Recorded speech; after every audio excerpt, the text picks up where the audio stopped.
I'm very excited for this talk and I hope we all enjoy. So let's welcome Mr. Sean Brendan Gonsing.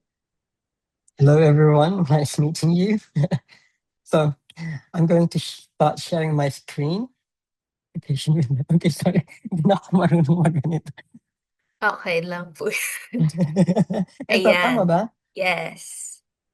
Okay. So, hello, everyone. Hindi ko nasama okay, anyway.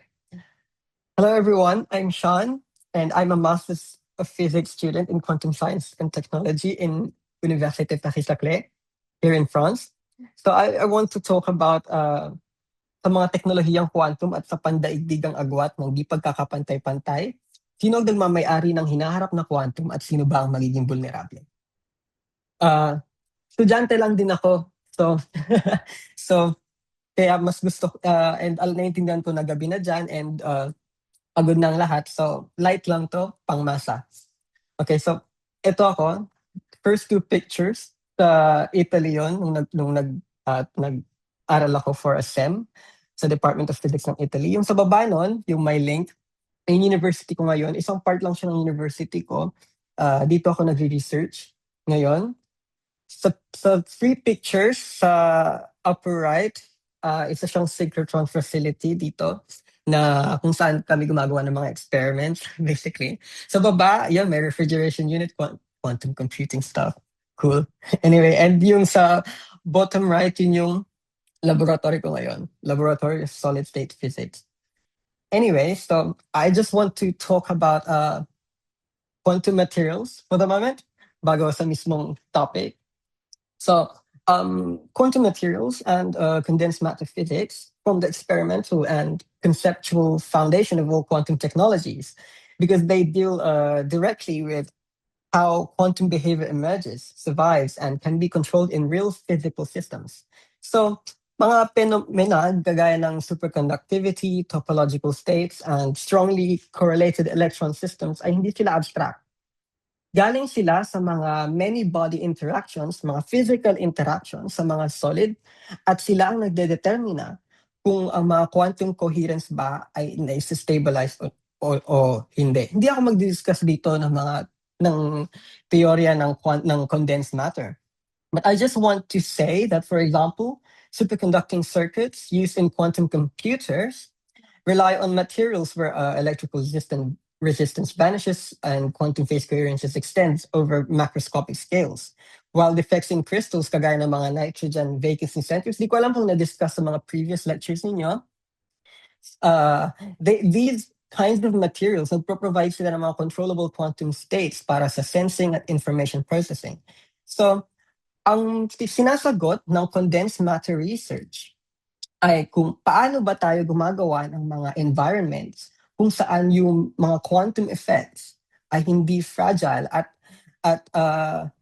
para mag-tune tayo ng mga materyales na gagamitin natin para sa teknolohiyang quantum. So this makes quantum materials research fundamentally enabling rather than just supporting quantum technology. Bago tayo makabuo ng mga scalable quantum computers, secure communication networks, high-precision sensors, mga ganong bagay na diniscuss nyo sa teknolohiyang quantum, we must first understand and design materials with low noise, long coherence times, and reproducible properties. And probably na-discuss na din. I'm so sorry, I'm quite scared dahil dulo ako, so di ko alam kung ano yung mga na-discuss and I might just repeat things na baka boring sa inyo. So, yung mga advances of fabrication, mga characterization, and theoretical modeling in condensed matter directly translate into improvements in technology. Like, for example, in quantum computing, yung qubit stability. At kung paano kung may scale ba natin ito ng napakalaki. At yung mga measurement sensitivity, of course. In this case, quantum technologies are not separate from condensed matter.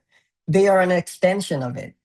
Without sustained fundamental research in how quantum states behave in real materials, technological progress stalls at the level of prototypes lang sa mga laboratorio natin. Because the limiting factor is almost always not the idea, but the material platform that realizes it. So a little bit on my research. I'm working on two systems, niobium triselenide at terbium tritelluride. Ito ay mga quasi one-dimensional wires and maninipis na bagay kung saan gumagawa kami ng ito. Next pala. Ito, dito kami nagsusukat sa European X-ray Free Electron Facility, laser facility sa Hamburg, Germany. Dito sinusukat namin yung mga properties na meron yung mga crystals, mga electronic crystals, at kung paano ba natin to i-optimize para sa mga applications. So specifically, ginagawa namin is charge density waves. Ano ba itong mga to? Ito, sa isang kristal, nakita niyo ba ako pala? Sa isang kristal, may iba't ibang atoms, atomic positions, pero they usually follow a symmetric pattern. Nagkakaroon sila ng periodic modulation ng mga electrons. Ito yung tinatawag nating charge density waves. And according to physical laws, nagko-coincide sila sa mga superconducting states. So this research aims na masuppress yung mga ganitong states para ma-improve natin yung superconductivity. So, and you might have already known that superconductivity isa siya sa mga paraan kung paano natin i-realize ang mga qubit. Like, gumagamit tayo ng mga photons, mga spin ng electrons para makabuo tayo ng mga qubits for quantum computing and quantum information processing. Diba? So, these are some of my results. I'm not really allowed to discuss them in detail dahil hindi pa published and ongoing pa rin. So anyway, I gave you the idea. I want to go to my main topic now, kung saan pag-uusapan natin ang mga quantum technologies and the global inequality gap. Who owns the quantum future and who becomes vulnerable? So, quantum technologies are often presented as a distant or highly specialized field of physics. Pero sa puntong to, nakita ko sa mga posts ninyo na you've already been to several lectures on the technology. So we should have already figured out that these technologies are a general purpose technological regime. Hindi lang basta isang single na innovation. And now, these technologies are moving from theory to real-world deployment. This may be categorized in four main fields. Una, meron tayong simulasyong quantum, kung saan yung mga sistemang quantum ay naproprograma upang ma-access natin ang ibang mga problema sa pisika na beyond sa ating current capabilities. Halimbawa nito yung mga trapped ions, mga ultra-cold atoms. Base dun sa picture. Yan. Minamanipulate natin sila dahil may mga problema tayo sa physics na hindi natin ganun ka maintindihan. At ang paggamit ng mga actual na realisasyon ng mga condensed matter systems, nasisimulate natin at nape-predict natin yung mga behavior ng mga ganitong materyales. Pangalawa, meron tayong komputasyong quantum kung saan ang mga estadong quantum ay namamanipula upang masolusyonan ang ibang klase ng mga problema sa ibang pamamaraan kaysa sa classical na komputasyon. Malamang ilang beses na ito nabanggit sa inyo na halimbawa sa Google, may problema tayo na may mga problema tayong mathematical na aabot ng libo-libong taon kung kukumpitin siya ng mga supercomputers natin ngayon.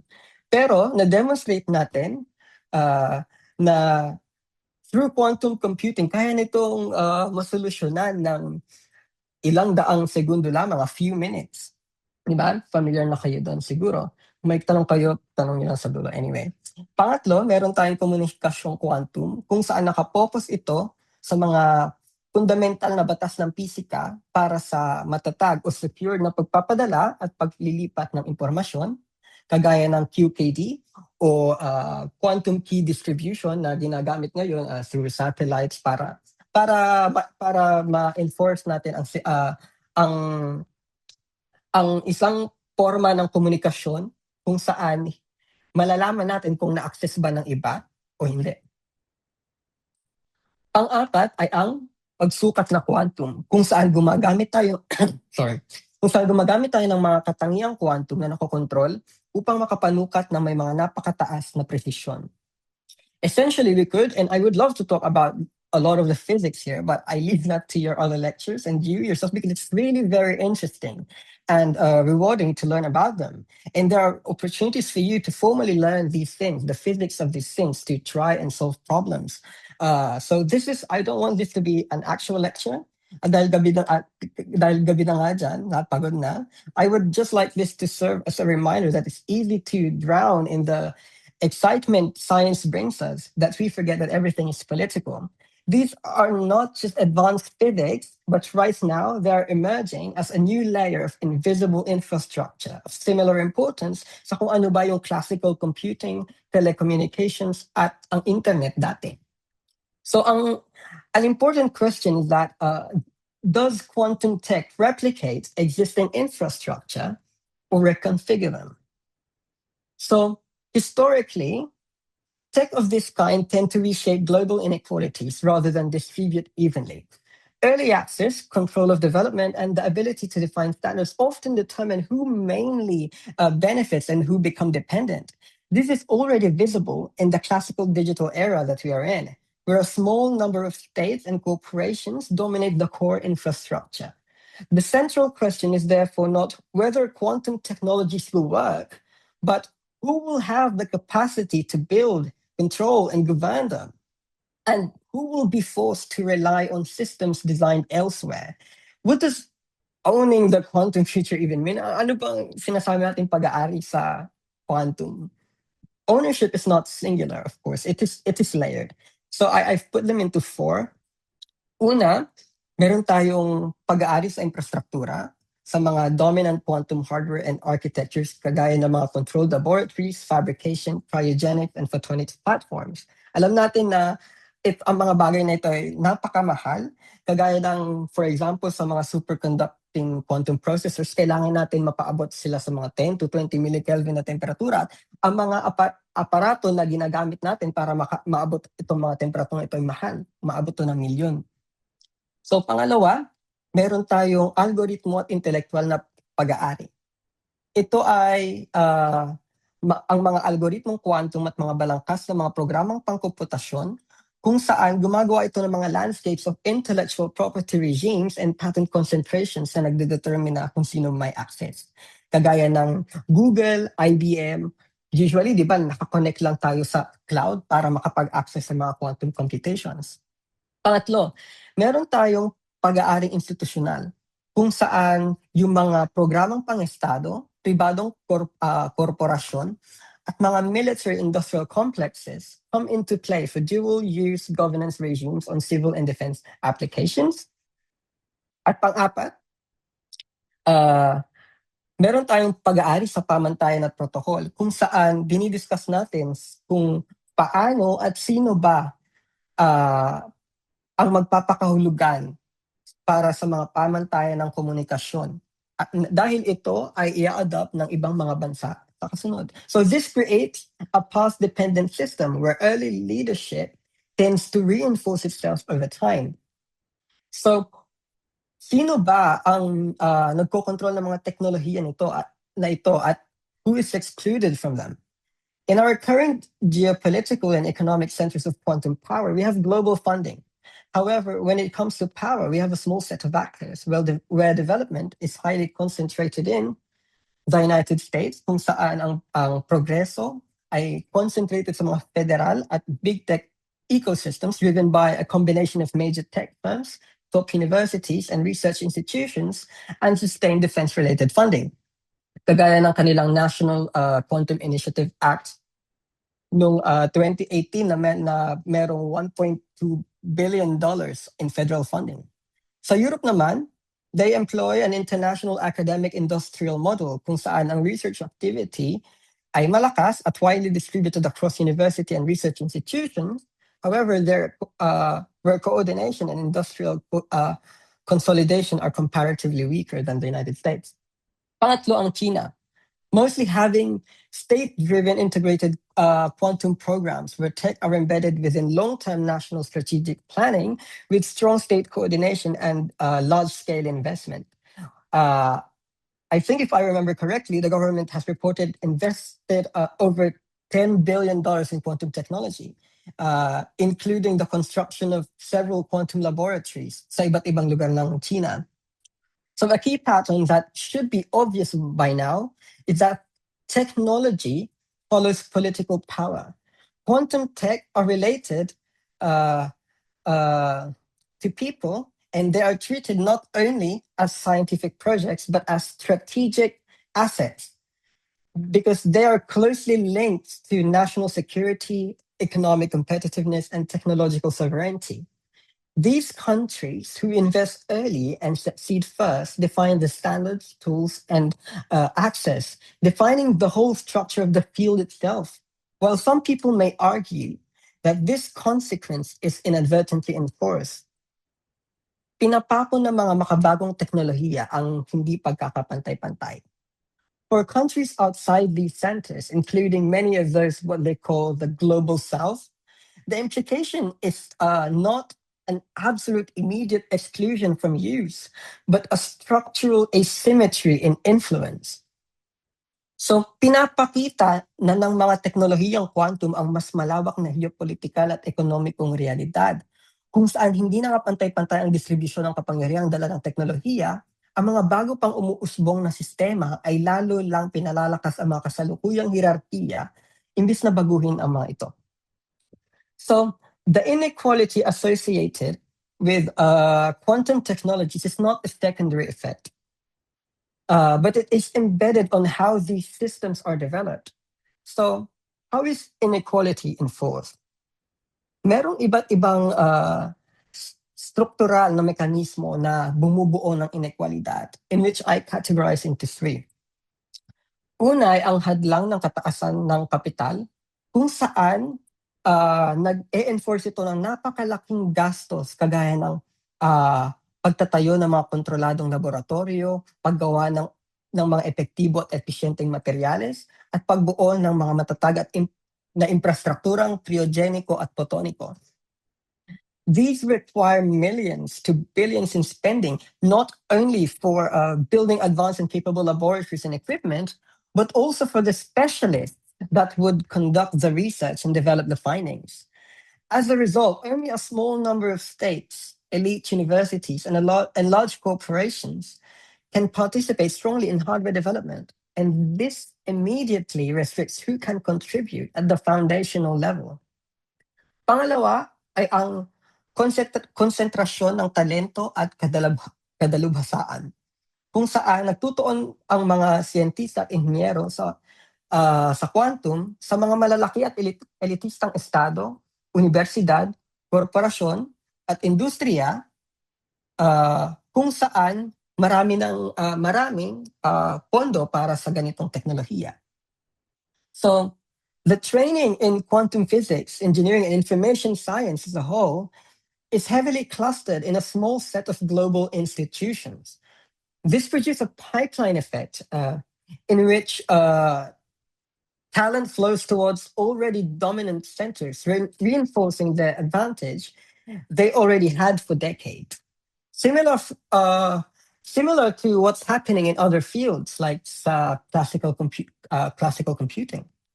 Smaller or less resource countries like us often function as training grounds while retaining fewer researchers in the long term. At ang pangatlo ay ang kontrol sa kaalaman at pag-aari.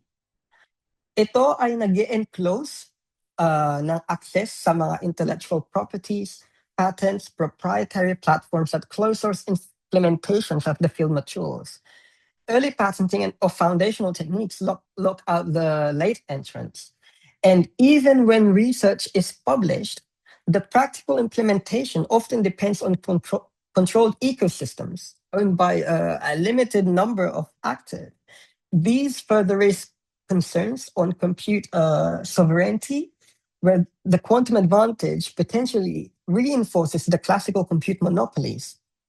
So ang data asymmetry ay nagiging mas amplified as quantum sensing amplifies surveillance capabilities of technologically advanced states.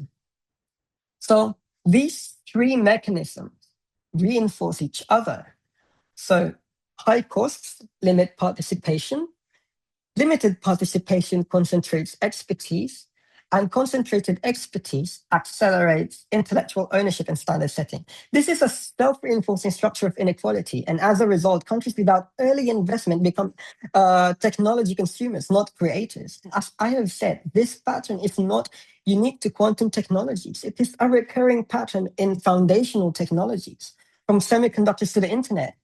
There is a race to AI that's happening now. There was a race to put humans on the moon, and today there's somewhat a new race to put humans again on the moon. Uh, and now there's also a race to scalable quantum technologies. Quantum technologies will intensify these inequalities because of their strategic importance in the early stage at which institutional capture is already occurring. So ano bang ibig sabihin nito para sa Pilipinas? Sorry, may notes ako. Ah, ang Pilipinas ay pumapasok sa quantum technologies from a structurally different position compared to sa mga dominant dissenter that I have discussed earlier. I want to stress that the Philippines is not absent from scientific activity, okay? But it is also not yet a primary site of large-scale quantum infrastructure, industrial investment, or standard-setting influence. Sa ating current na posisyon, we can be strong in education and talent potential, but we are limited in infrastructure. This opens national risks as this would lead to our dependence on foreign quantum systems. We are usually importing security instead of building it, but of course not totally. We have initiatives to do this, and we are actually doing it right now. But this creates a specific configuration, capability with limited consolidation. The quantum revolution generates new classes of exposure and vulnerabilities. So ang una ay ang paglabas ng talento. Ang mga mag-aaral, siyentista at inhinyero natin ay lumilipat sa ibang bansa kung saan may mas maraming mataas na antas ng pag-aaral sa quantum. This is not inherently negative. Huh? At the individual level, our people deserve a good life where they could grow and foster and be safe and secure of their futures. Some people have families to feed. Some people want to explore the world. Some people have want better opportunities and benefits. This is not wrong. There could be loads of personal reasons to move abroad. Migration is an earthright. And like I said, this is not inherently negative at the individual level, but at the national level, it can limit the accumulation of local expertise and slow institutional development. Pangalawa ay ang hindi pantay na paglahok sa pandaigdigang pananaliksik. The Philippines generally participates as collaborators in externally led projects rather than as coordinator of research agendas. This research dependency is rampant as our local universities participate in the quantum innovation mostly as collaborators, rarely as leaders. So this affects not only our technological output, but also epistemic influence, what questions are asked, and which problems are prioritized. Pangatlo ay ang dependensiyang teknolohikal. If quantum communication and quantum safe cryptography become global standards, countries that do not develop internal capacity will rely on externally designed systems for secure computation and communication. This creates a structural dependence in areas that are directly linked to sovereignty and security. For instance, this creates cryptographic vulnerability in which classical encryption can be potentially broken by large-scale quantum computers. So countries like the Philippines and firms with delayed post-quantum migration become structurally exposed. So the underlying structural issue that I want to say that it's therefore not absent. It has never been, but position. Whether the Philippines eventually remains primarily as a consumer and adapter of quantum technologies, or whether it develops sufficient institutional depth to participate in shaping them. Para naman sa mas malawak na implikasyong sosyo-politikal, quantum technologies do not only change computation or communication, they reshape the distribution of power embedded in the information itself. This produces several broader socio-political implications that extend beyond the physics, that deepens global hierarchical structures. Ang una, papasok tayo sa bagong paghahating quantum or the new quantum digital divide, kung saan hindi na nga pantay-pantay ang access sa mga device, internet at information, pero ngayon pati na rin sa access sa mga quantum capable systems. A quantum era divide would concern access to secure computation, high performance simulation, and advanced sensing capability. These are not matters of convenience. It's not like it's not like magsusukat ka ng bahay gamit mga NV centers sa diamonds. Hindi naman ganon. But it's about the capacity for high-level economic, scientific, and security systems. Which raises a sovereignty question on who controls secure communication and computation. Kung ang mga secure na communication systems ay built, certified, and maintained by external actors, then the integrity of a state's communication infrastructure depends on systems it does not fully control. Even without malicious intent, diba, this creates structural dependency on critical domains such as finance, governance, and defense. So, ang mga malalakas na estado will be able to develop unbreakable communications, and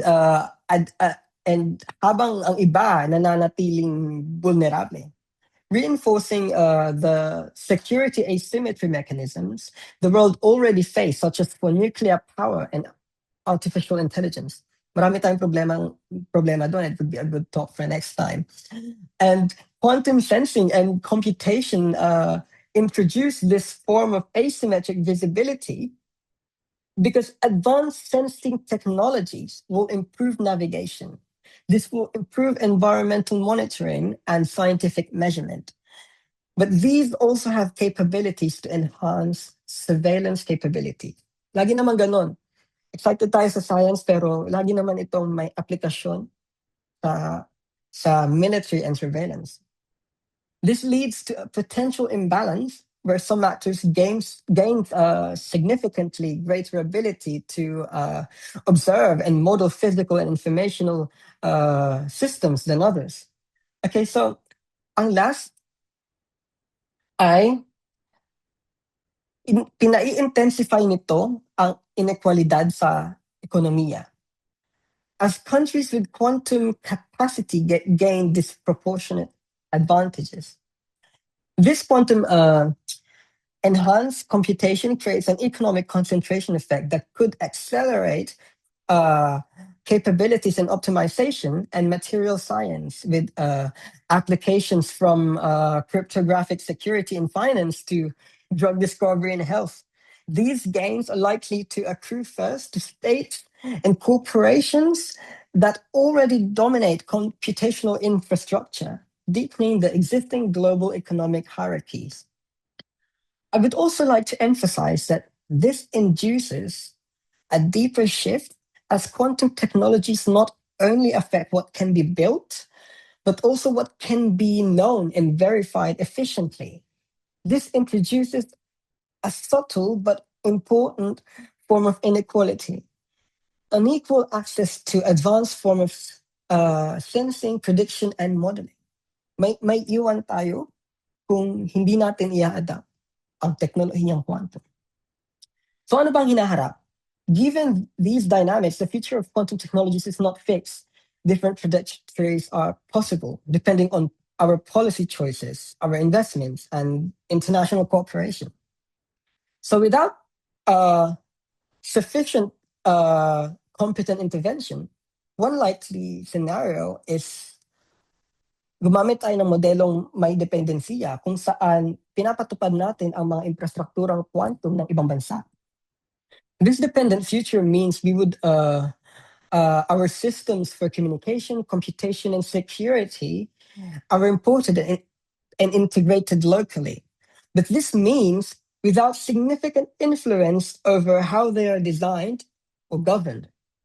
In my opinion, this is efficient in the short term. This is what we do in general. This is what most countries do in general. No one is fully independent. But this reinforce long-term dependency. Ang pangalawang posibilidad naman ay kung gagamit tayo ng modelong panrehiyong kolaborasyon, kung saan magkakaroon tayo ng pagbabahagi sa antas ng samahan ng mga bansa sa Timog Silangang Asya or ASEAN ng mga kagamitan, kadalubhasaan, magkasanib na programang pananaliksik at mga networkong pagsasanay.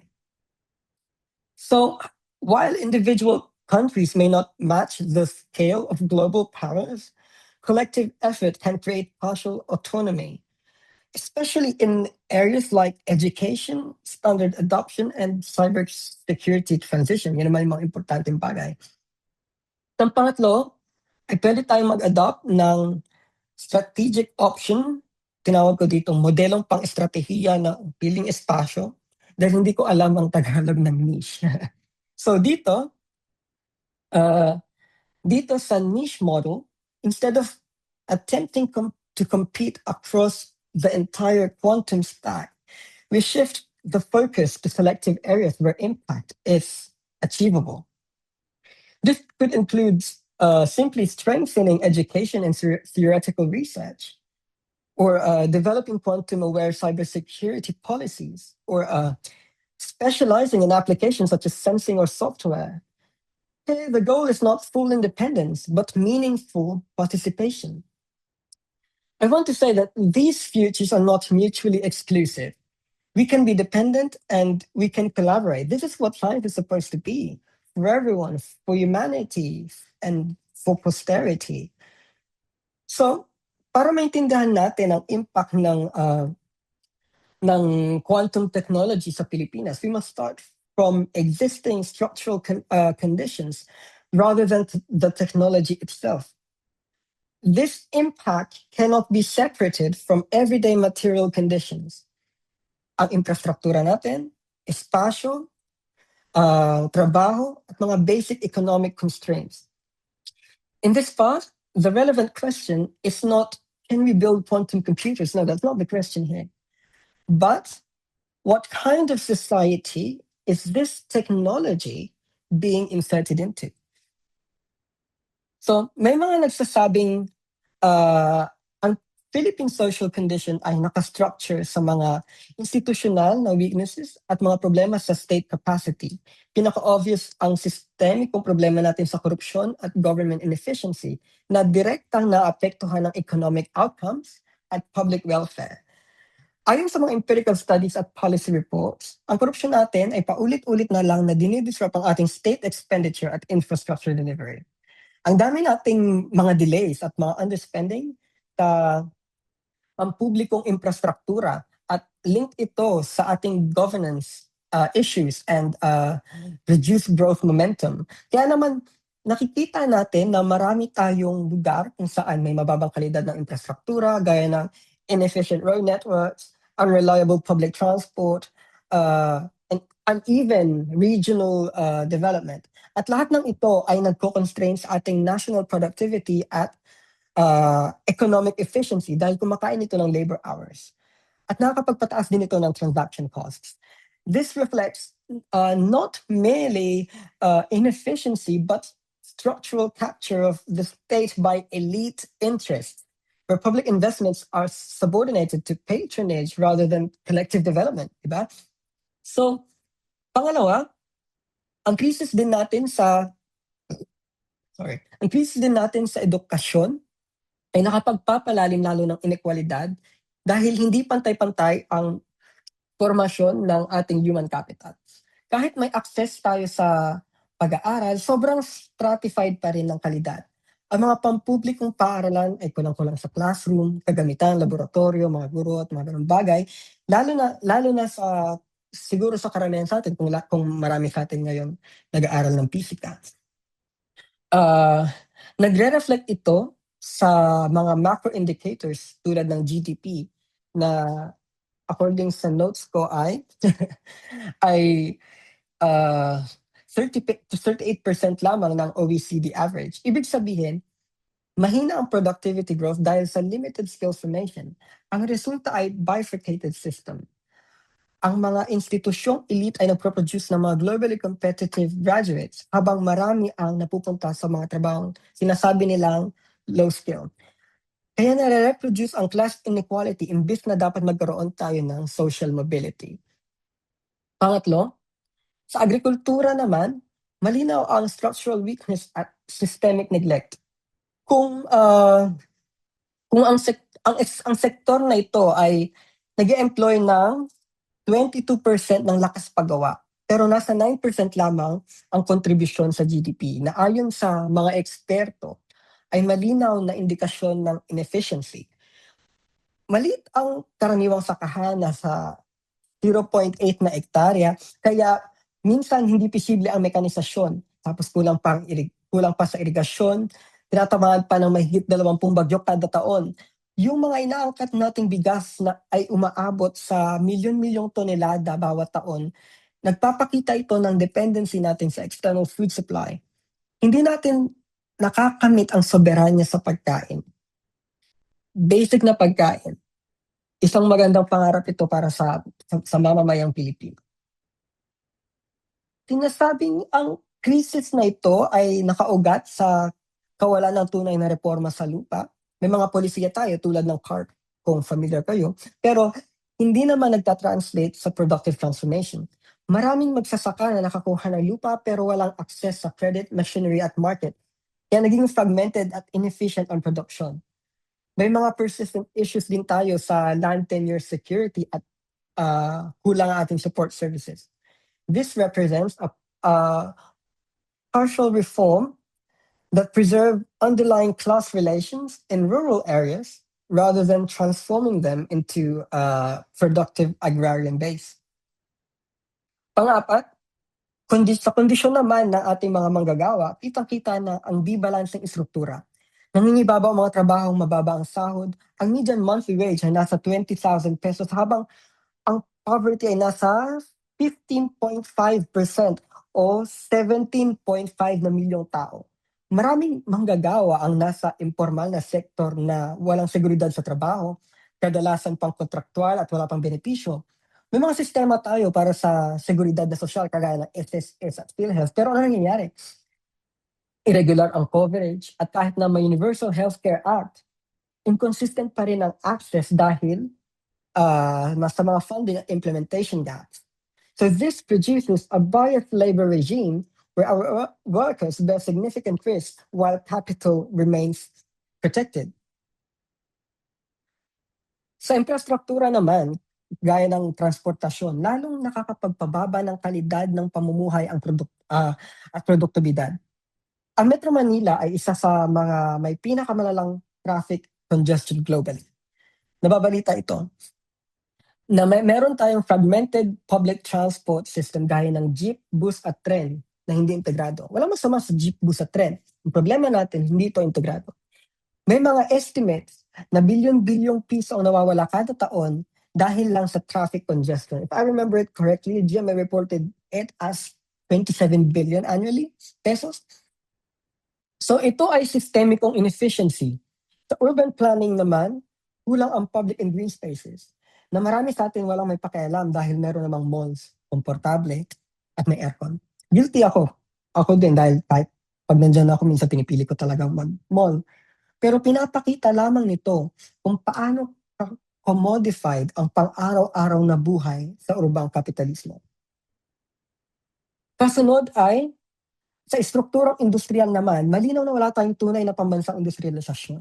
May mga foreign semiconductor firms tayo sa Pinas, tulad ng Texas Instruments at Amkor Technology, pero nakapokus lang ito sa assembly at testing. Hindi sa high-value fabrication. Samantala, ang mga firms tulad ng TSMC ng Taiwan at Samsung sa Korea, may control sila sa mga advanced semiconductor production sa buong mundo. Ibig sabihin, nasa lower segment lang ng value chain ng Pilipinas. At minimal ang technological spillover. Wala ring capital goods industry sa Pilipinas tulad ng paggawa ng mga makinarya at mga precision instruments. Kaya limitado ang ating industrial upgrading. At last, yung trade patterns naman natin, lalo pang nag-reinforce ng dependensiya. Nag-export tayo ng relatively low value goods habang nag-import tayo ng high value capital goods, machinery at fuel. Dahil dito, hindi progress ang domestic production natin sa mga higher value added activities. Ang ekonomiya ay nananatiling integrado sa pandaigdigang kapitalismo bilang peripheral na supplier ng labor at raw o semi-processed goods. Sa macro level, makikita natin ang similar na istruktura.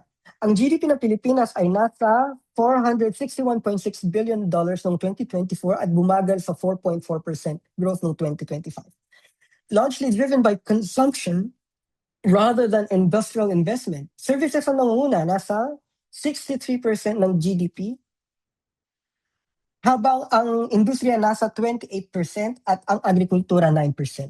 Ganito rin ang employment structure na dominated ng serbisyo tulad ng BPO, retail at logistics. Habang marginal lang ang science and technology jobs. Walang masama sa serbisyo. Marangal na trabaho. Ang gusto ko lang iparating ay mayroong disconnect sa pagitan ng income generation at productive capacity. So, sa mga ganitong konteksto pumapasok ang teknolohiyang quantum. Bilang highly capital-intensive at industrially embedded na field, kailangan nito ng advanced manufacturing, long-term R&D investment, coordinated state policy. The Philippines is not a uniformly developing system, but a patchwork of infrastructural levels. Our baseline condition is not simply low development, but fragmented development, where modern infrastructure exists mainly in Metro Manila and some other cities rather than continuous systems. Hindi nga tayo konektado ng mga railway systems. Quantum technologies, by contrast, require stable power, precision laboratories, and strong uninterrupted digital infrastructure. So they sit on top of a system that is already uneven in its most basic layer. So nananatiling malayo sa pang-araw-araw na buhay ng karaniwang Pilipino ang teknolohiyang quantum.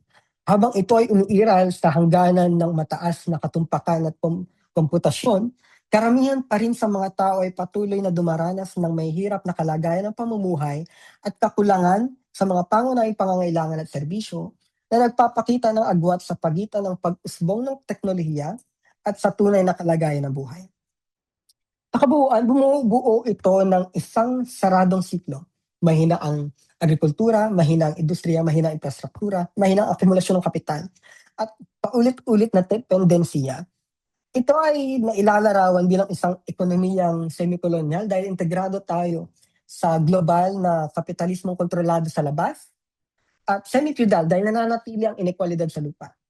Sa ganitong konteksto, ang mga teknolohiyang matataas na antas, kagaya nitong quantum technologies, ay hindi basta nahuhuli ang Pilipinas, kundi pumapasok sa isang sistemang may ibang modo ng economic organization. Kung walang malalim na pagbabagong struktural, ang mga ganitong teknolohiya ay hindi kakalat sa buong lipunan. They will not transform the whole society. They will attach to small elite sectors and the underlying structure will remain unchanged. O kaya lalo lamang magpapalakas ng umiiral na hindi pagkakapantay-pantay. Problema ng lahat ng ordinaryong mamamayan ang epekto ng mga problemang inekwalidad at vulnerabilidad na dala ng quantum revolution. Pero marami sa kanila ay hindi ito alam at hindi ito ang kanilang prioridad dahil mayroon pang mga ibang sistemikong problema ang kanilang hinaharap araw-araw. Kaya nasa sa atin nakasalalay kung anong gagawin natin bilang mga siyentista, inhinyero, mananaliksik at mambabata. Sorry, bumalik. Sorry, I'm sorry. Wala, I'm sorry. I'm sorry. Wait. No. Stay there.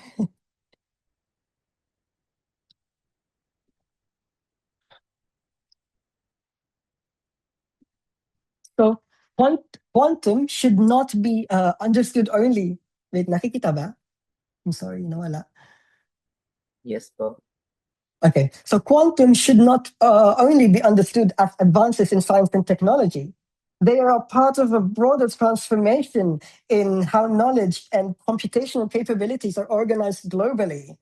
The key point is that inequality in this domain is not something that appears later. It is already being shaped at this early stage through investment, control of infrastructure, and ownership of knowledge. Once these structures stabilize, they become difficult to change. For the Philippines, the question is therefore not whether to participate. Nagpa-participate na tayo. But the question is how. Whether it remains primarily a user of externally developed systems or gumawa tayo ng enough capacity to influence how these technologies are taught, applied, and governed. For students, this is not a distant issue. The decisions that define the quantum landscape are being made now, and they will affect future opportunities in science, industry, and policy. I want you to leave this talk even with just one thing that you can bring with you. I'm not expecting you to remember my research or anything. Ang gusto kong maalala ninyo ay ang agham at ang teknolohiyang quantum ay hindi walang kinikilingan. Muli nitong hinahati ang kalamangan sa kapangyarihan, seguridad at yaman, at lalo nitong pinalalakas ang mga mekanismong bumubuo ng hindi pagkakapantay-pantay, na lumilikha ng mga bagong anyo ng pagkalantad at vulnerabilidad. Yun lamang, masyado yata akong napahaba. Maraming salamat sa inyong pakikinig. Thank you so much, Mr. Sean Brendan. And yeah, now I think we can proceed with our question and answer portion. So if our participants have any questions, please send them in the Zoom chat. But yeah, I think this talk was very inspiring. Yeah, especially considering how emerging tech, emerging science is really we can consider it really as something political, no? And we have to consider all factors that can make it more fair, especially for smaller nations like us in the Philippines. But yeah, for any questions, please do send them in the Zoom chat or you can raise your hand to unmute. Siguro for me po, not as much related to the talk, but maybe with regards to your journey doing masters there in Paris. Okay? So do you have any highlights, any like what were like the worst things to happen to you so far or the best things to happen to you so far there? Everything was a roller coaster ride. So Yeah. pagka-graduate ko sa UP, hindi nila agad binigay yung yung transcript ko. So na-delay yung pagdating ko sa Italy, yung first sem ko. So 5 months yung 5 months yung sem sa Italy. Dumating ako pangatlong month na. So pagdating ko doon wala na ako naiintindihan, naghahabol na lang ako. Tapos second sem po dito sa Paris, natapos yung sem namin sa Italy parang around February, pero January nag-start na yung sem nila. So, ganun ulit, naghahabol lang ulit kami dito. And then ngayon, third sem, ang dami namin subjects, 10. Lahat, quantum information, quantum, yung mga qubits niyan, lahat. Tapos, ngayon, fourth sem na ako, mag-graduate na ako next sem, hopefully. Nag-start na ako sa research and sana matapos ko on time para makagraduate. Pero magandang opportunity dahil nasa ibang bansa, pero madadala natin sa Pinas ang mga pinag-aralan. At ayun, sana marami din sa inyo mag-take ng quantum and words cannot describe kung gaano siya ka-interesting. And I know it's interesting for you kasi nandito kayo, di ba? So my question sa chat from what you've seen so far, how large is the gap between the global norm and the quantum technologies? Hindi ko ito marirealize kung hindi ako nakarating dito. Theoretically, alam ko, like nasa Pinas, alam ko ang layo ng ibang bansa sa atin. Pero hindi ko siya ganun ka na-absorb kung hindi ako makakarating dito. For example, pinopondohan ako ngayon ng quantum sakle, thousands of euros para sa research ko. And inoferan ako na mag-PhD, for example. Di ko pa alam kung tatanggapin ko yun ang pagsabi. Pero, pero like, yung gagawin ko is about superconductivity, basta mga materyales para sa application ng quantum technologies like that. Pero yung funding na ibibigay sa akin, nasa 500,000 euros, which is around 30 million pesos. Para lang sa PhD research ko. So kung isipin natin sa Pinas yun, gano'ng kahirap makakuha ng 30 million pesos para lang sa isang estudyante, di ba? And yung mga ganito kalaking pera, usually, para sa buong lab, sa isang buong lab na yon sa Pinas. Pero dito, like, kung naisip ko kung kaya nilang magbigay ng, ng 30 to 35 million pesos sa isang estudyante. Tapos ang dami pang estudyante dito. Sa parang nasa 55,000 yata yung estudyante dito. Tapos parang ang mga nagpi-PhD nasa libo din. So, kung usaping pera pa lang, ang layo talaga ng agwat sa Pinas. And pangit man pakinggan, pero pera ang magdadrive ng pagbuo ng quantum technology. Dahil mahal ito. Mahal ito. Inaangkat natin yung mga materyales at yung mga machines na ginagamit natin para mag-experiment sa ibang bansa din kung saan mahal ang presyuhan, kumbaga, di ba? Kaya sana magkaroon tayo ng industrialisasyon sa Pinas, para tayo mismo makakagawa tayo ng ating mga materyales, ng ating mga makinarya para sa mga ganitong klaseng research. So, ayun. Sana all na lang po talaga. Sana all may milyones.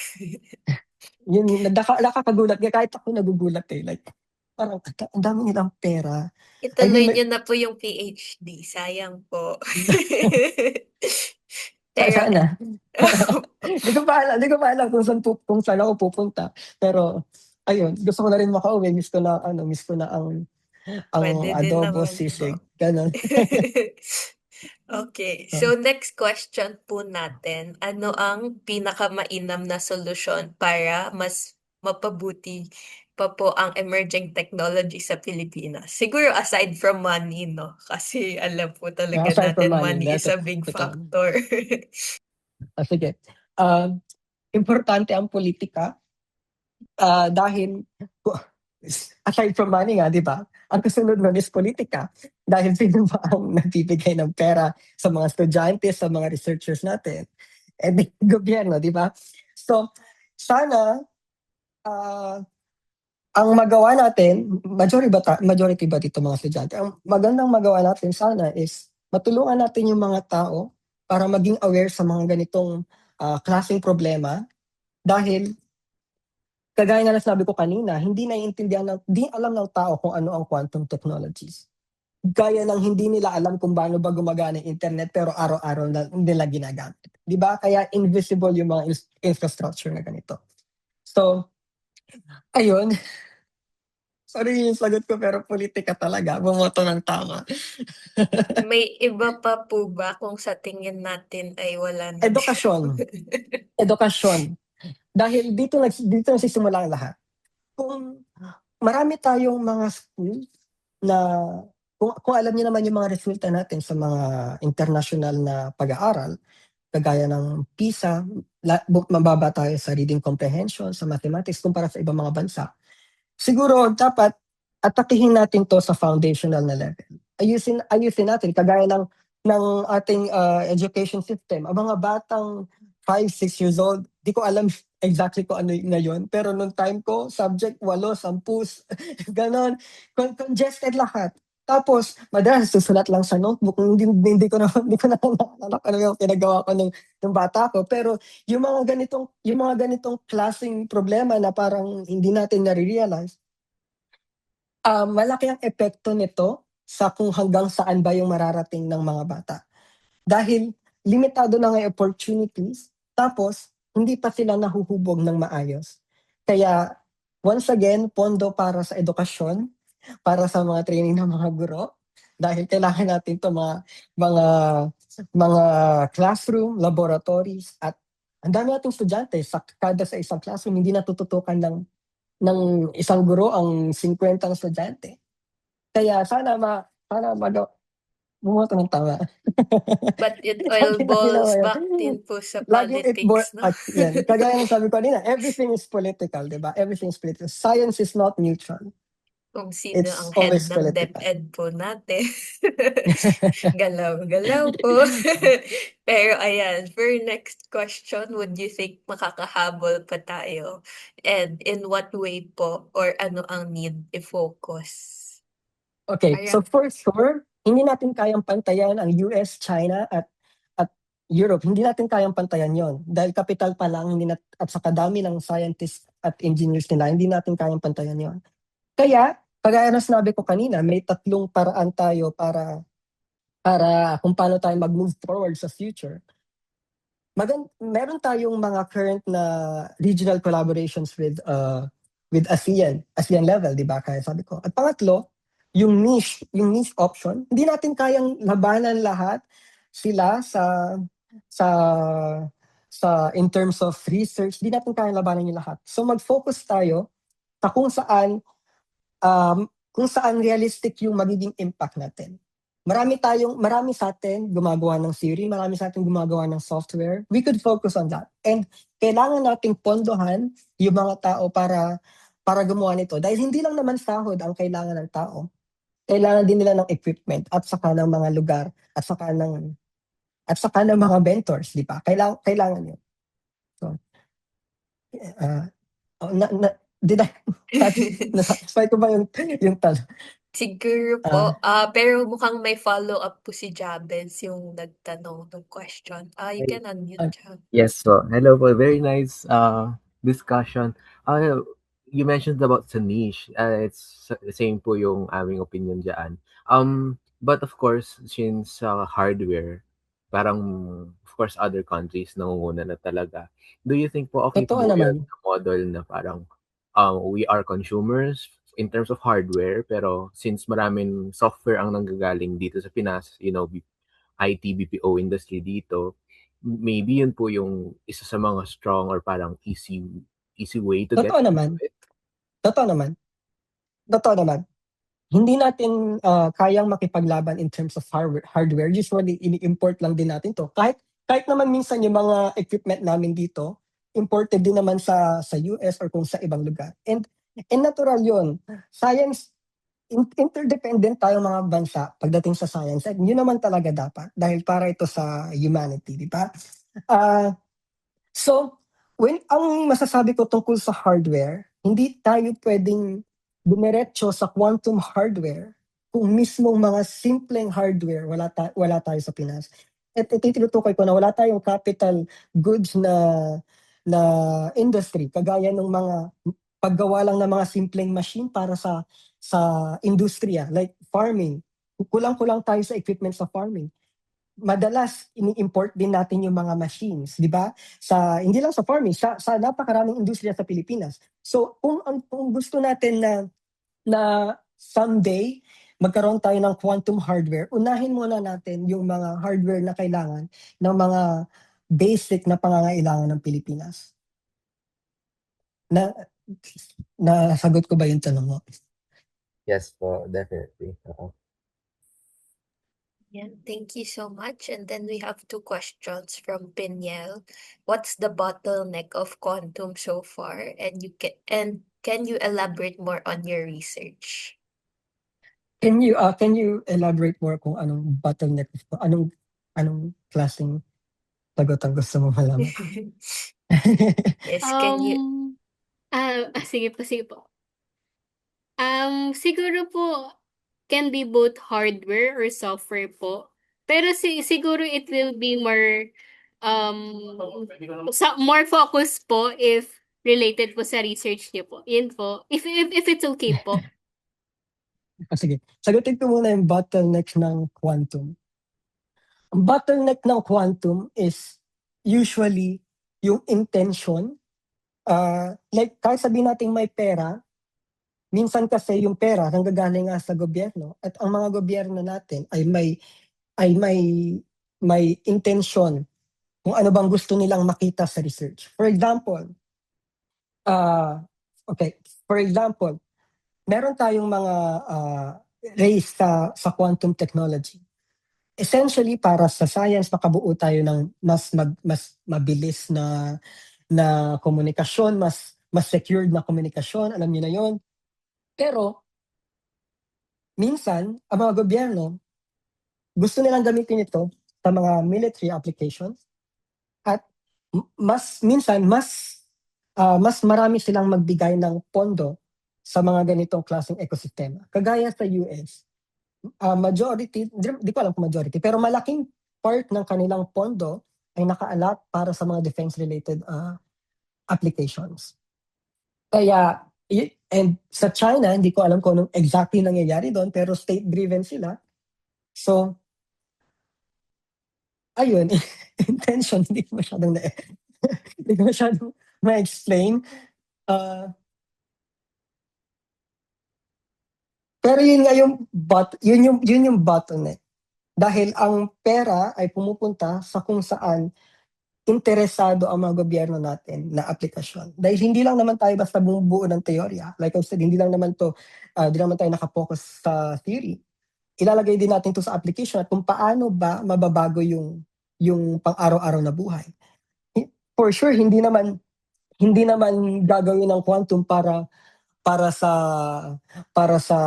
normal at pang-araw-araw na pangangailangan gaya ng pagkain, mga transportasyon. May disconnect nga ang quantum sa mga tunay na lived reality sa Pilipinas. Pero sa ngayon, ang intention natin sa Pilipinas is mostly sa cybersecurity applications dahil ayun nga, kung familiar kayo sa mga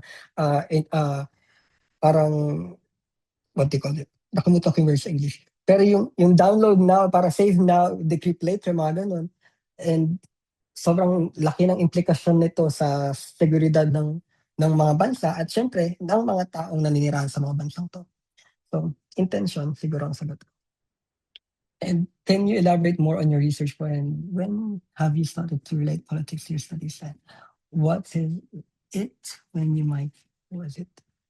Okay, so yung research ko, meron tayong tinatawag na, familiar ba kayo sa condensed matter? Lahat ba dito nagsi-physics? Or anyway, sige, explain ko na lang. Okay, so mga crystals natin, pwedeng one-dimensional like mga wire, two-dimensional kagaya ng mga sheets, three-dimensional, di mga solid objects. Pero may mga certain classes of materials, solids, liquids, gas, may mga certain klase ng material na may mga magagandang properties. Kung naka-attend na kayo sa mga qubits na yan, kung na-encounter niyo yung mga decoherence, ito yung mga bagay na sinusukat natin. Pero, may limit lang yon.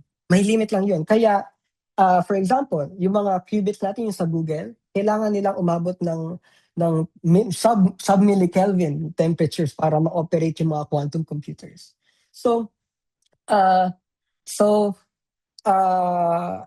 itong mga paghahanap ng mga materyales ay unang step, naghahanap kami ng mga materials na may application sa mga ganitong bagay, sa superconductivity. Mostly superconductivity, pero rin yung nasasabi ko. Tapos, pangalawa, paano natin i-optimize ito para ma-scale natin sa malaki. Kagaya ng mga computers at cellphones natin ngayon, nagsimula yan sa mga malalaking makinarya, sa mga laboratorio. Naghahanap tayo ng mga bagong materyales, naghahanap tayo ng mga bagong paraan para ipag-connect ang mga materyales na ito para ma-scale natin sa realistic na applications sa pang-araw-araw na buhay. So, politika, simula estudyante pa lang ako, may mahilig na ako sa mga ganitong bagay. And to be honest, nung nag-reach out sa akin QCSP, I was thinking kung ano ba ita-topic ko. I could talk about my research, pero it would bore people kasi kahit ako pag umattend ako ng lectures about sa research ko, minsan nabobore me, nakakatulog pa nga ako. So anong i-expect ko kung magto-talk ako sa harap ng mga estudyante, hindi naman ito mismo yung inaaral nila.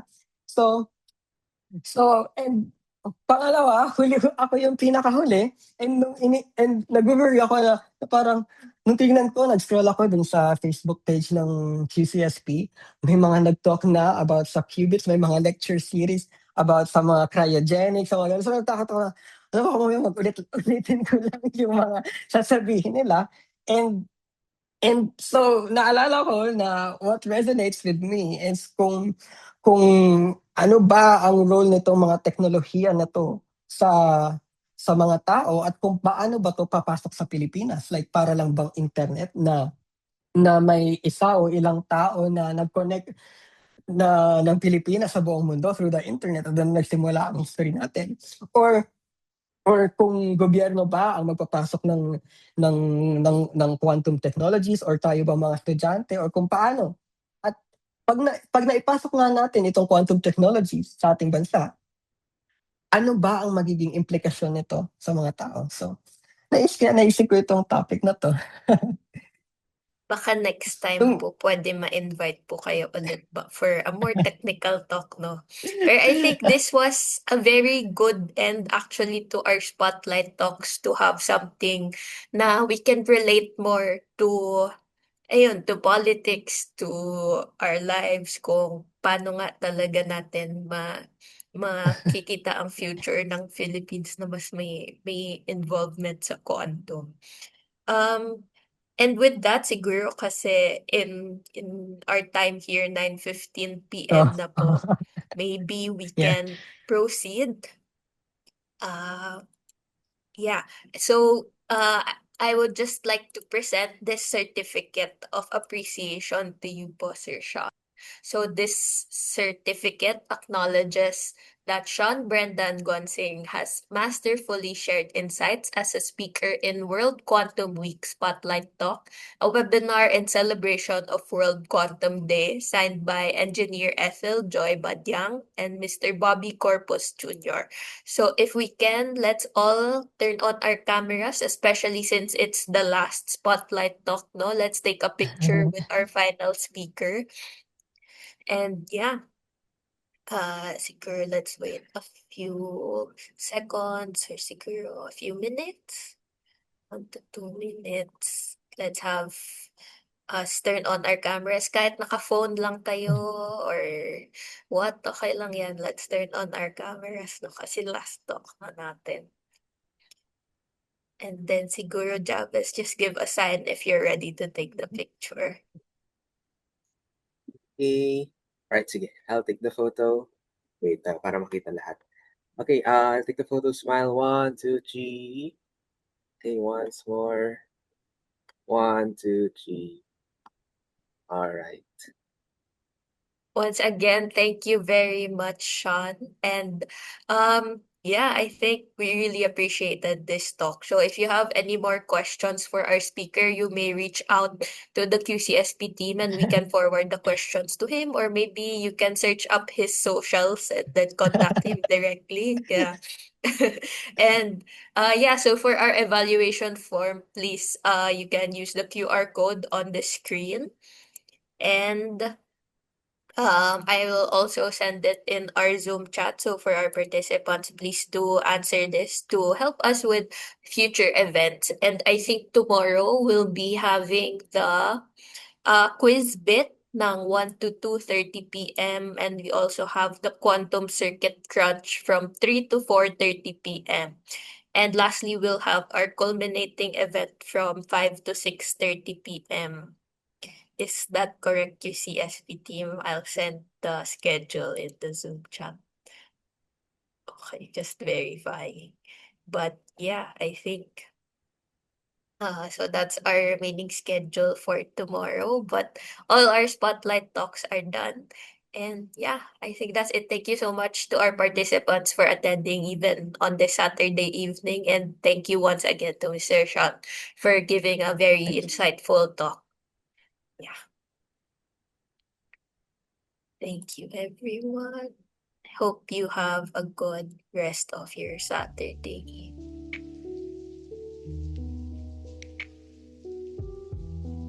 Then once you answer the evaluation forms, you can leave the Zoom if you want. Or if you have any more questions. Ako ba yung ine-evaluate dito? Hindi naman po. Yung event po. Baka ma-pressure kayo. Kaka-pressure na. Pang nag-leave sila, chika, kikichika po kami. Ayan, thank you so much po sa pag-accept. Kasi halos technical talaga yung mga talks and we're so happy Yes. na, And yeah, yeah. I expected that kasi kahit ako na nagko-quantum tapos attend ako ng conference hindi naman ako masyadong naiintindihan. So napaka-specific na mga research para maintindihan lahat ng details. So kaya ayun. Yeah, actually meron po kaming parang quantum readiness workshop next week Yeah. sa DAP together with other agencies ng government. For example, sa finance, BSP nandun, Department of Yes. Energy, Department of Science, Yeah. ganoon. Yes, kasi may So, implication talaga sa kanila. yeah, definitely po. So, yeah, and when you were saying about sa hardware, meron pong roadmap yung Fisher DOST. Kaso until 2028, that's only like less than 1 billion pesos. It's around few million USD buong 2022 to 2028. And nung nagka-canvas, nagtatanong-tanong po kami sa mga quantum companies. Parang isang computer lang yan, isang dilution switch lang. Tapos wala pa Totoo. yung helium to sustain it and the people to yeah. Totoo. Like 2 weeks ago, parang sumama ako dito sa research group na to. Naglalaro kami ng quantum computer. Nagpa-pipels kami kung familiar kayo doon. Anyway, tapos sa kalagitnaan ng lecture, nag-flash siya sa screen niya ng mga equipment, like yung refrigeration unit. Tapos randomly lalagay niya yung presyo. Like, ito, 85,000 euros to. Ito, 100,000 euros. Napapatingin lang ako. Sabi ko, Jesus, paano kaya? Paano kaya tayo magkakaroon ng ganito? So, Baka po like, pwede yun pa. magbulsa-bulsa kayo every week na gigising po. Nagjo-joke nga kami magkakaibigan. Like, what if kumuha tayo ng isang bagay nakalagot ba to? Hindi, no? What if gumawa tayo ng tigigisang equipment sa lab natin, tapos gawa tayo yung sarili nating lab. Totoo, hanggang makabuo. Pero grabe po, oo. Kahit ang laki talaga ng pondo nila. And even Singapore, parang may model rin po silang napansin ko na parang bumili sila ng QPU from IQM ata. Yeah, And then binibuild nila yung controls while the other may isang team na nagbubuo ng QPUs. Then yeah, kaso even that, for example, superconducting qubits, kahit nabilin mo yung QPU itself, the fridge itself is mahal. Tas the helium, may helium shortage mahal. pa. Lahat mahal. All the materials included in it. Yeah. Lahat mahal. Totoo. Kaya po what if kaya yung ibang, may isa rin pong what if we really want to go hardware, what if ibang modalities naman para kung, kaso kuwari neutral atoms, you still need very good lasers, right? Totoo. Actually, dito ang ginagawa nila, kada estudyante, parang pupondohan nila ng napakalaking pera para, like for example, halimbawa, sa kaibigan ko, hindi ko lang sabi pangalan. Halimbawa, may research siya about superconductivity din. Tapos, parang kada buwan, meron silang budget na pwedeng gastusin sa materials. Bibili lang sila. Ang dali yung bumili. Like, bibili sila ng 100,000 pesos na parang sample lang. Tapos masisira pa. Baka nagkamali sa experiment, masira. Okay, nagtapon tayo ng 100,000 pesos. Parang ganun. So, nasa isip ko, Diyos ko. Parang ang dami sa kanila disposable yung mga bagay. Samantalang tayo, kailangan natin magkayod like 10 times more than what they're doing para lang makakuha din ng mga ganitong klaseng resources. Yeah. Kaya nga po, and we know the implications of the technology kapag dumating yung fault-tolerant quantum computers, kapag fully, so, sila talaga yung makikinabang and the divide really. Kaya very thankful po kami sa talk niyo kanina. Habang nagtatalk kayo, nagsulat kami. Oo nga, ang galing. Totoo nga, yeah. Ano pong masasabi niyo? Salamat. Naging fireside na lang, no? Pero, as you said, na parang, most of the people, parang they're more, syempre may urgent need, as you said, na parang, pinoproblema nga namin kung anong kakainin bukas, poproblemahin pa namin yung quantum na yan. Totoo naman. So, paano po kaya natin, in a kind and considerate way, how can we parang instill sa kanila na may ganitong threats, na may ganitong nangyayari, ganun?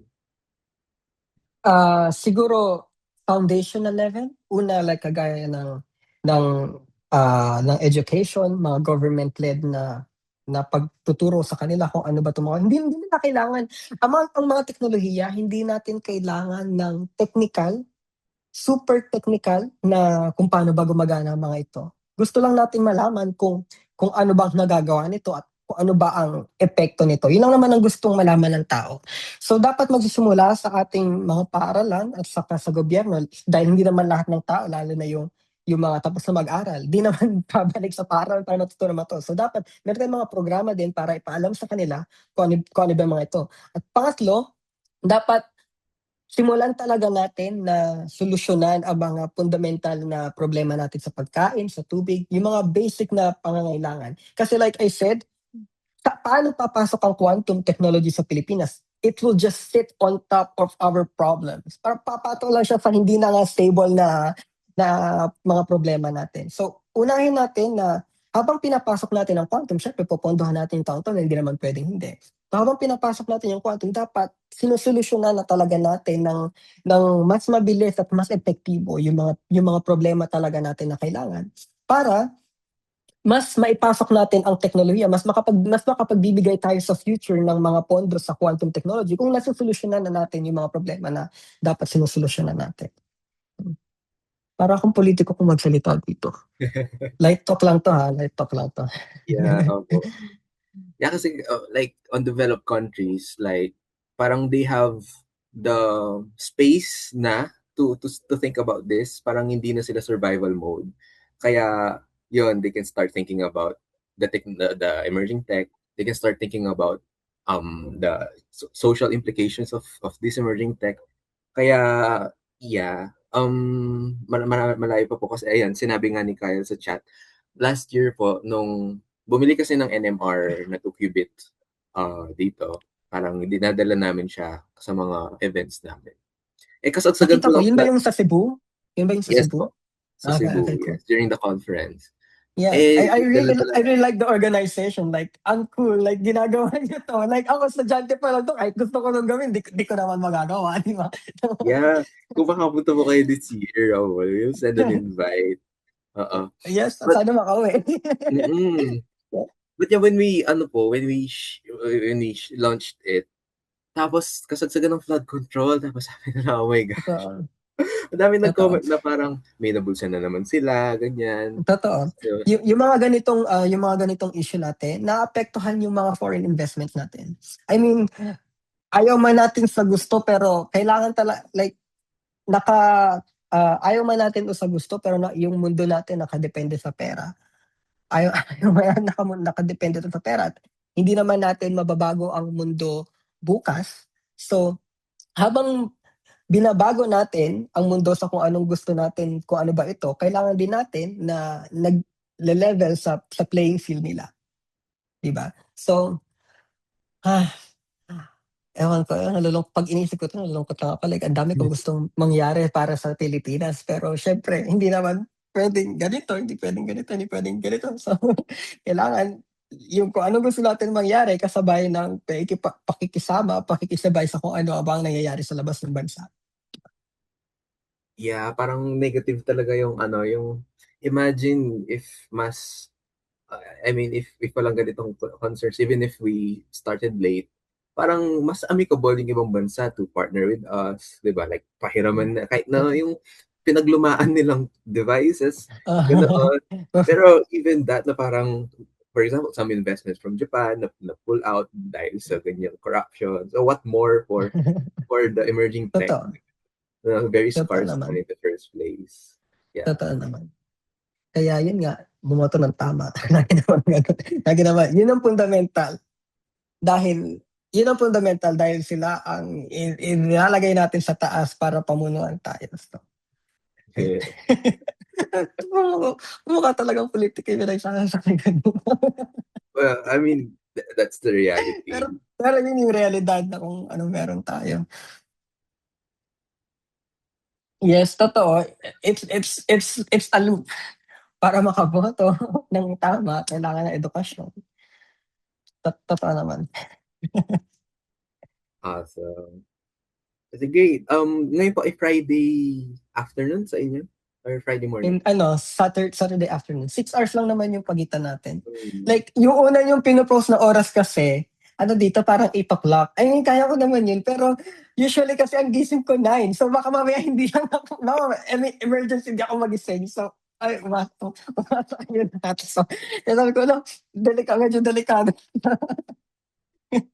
Pwede mo i-move na medyo pahapon dito. Papasok kasi ako sa lab 10 o'clock na eh. Like, ang luwag ng schedule. Papasok ka sa lab 10 o'clock, uwi ka ng 4, uwi ka ng 3, gano'n. Pero yun, kailangan dire-diretso trabaho, kailangan may mapakita ka talagang resulta. Pero okay naman ang working conditions.